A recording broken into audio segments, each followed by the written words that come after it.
what a person could eat during seudat mafseket, how he has to eat, with who he could eat. Halachot tells us in regards to seudat mafseket, which falls out on shabbat, like this year. Tish'a b'av shehal be-shabbat, v'nithe le'achar shabbat.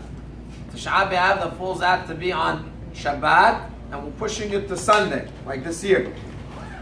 Ochlim basar v'shotim yain b'seudat mafseket. You could eat meat, you could drink wine.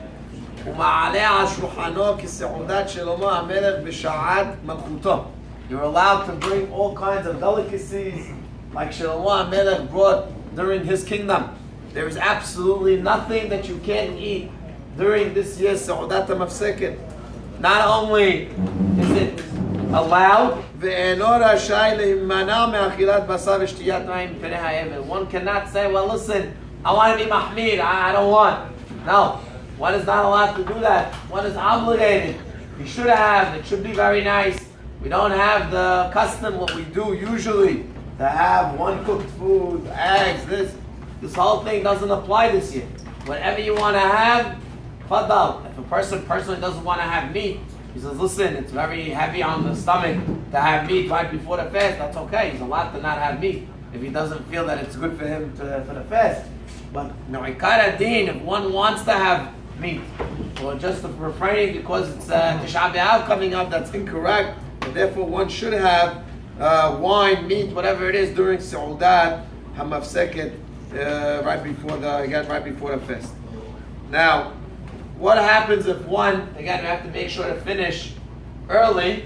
You have to finish before Shekiah, not like all year where a person has seudat shilishit and it goes on late and it can go 10, 15, 20 minutes after Shekiah, no problem, because usually we don't pray on beat till anyways 40 minutes, 30 minutes after Shekiah, so usually we're allowed to extend that with seudat shilishit.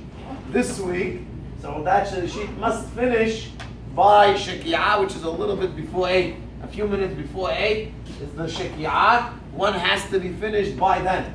What if a person finished 7:30? He finished early, he made Birkat HaMazon, and he's getting himself ready, whatever. He's not allowed to do too much before getting how to prepare for the fast before Shabbat is really over. He's sitting around, he's talking, and then he says, you know what, I want to have a cup of water. Halakha says, as long as, again, you didn't say beferush out of your own mouth, I'm starting my fast. Halakha is, you didn't start your fast till the Shekiah.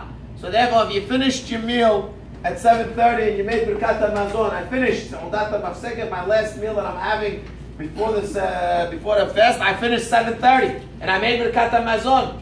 Now I want to have a cup of water at 7:30, 7:40. No problem. You can have your cup of water.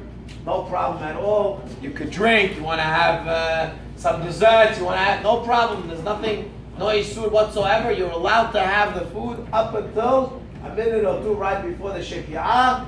One should stop right then and there, and then he starts his fast. But other than that, one is not obligated to start his fast immediately after Birkat HaMazon. Rather, at the time of Shekiah is when the fast begins for the Tisha B'Av.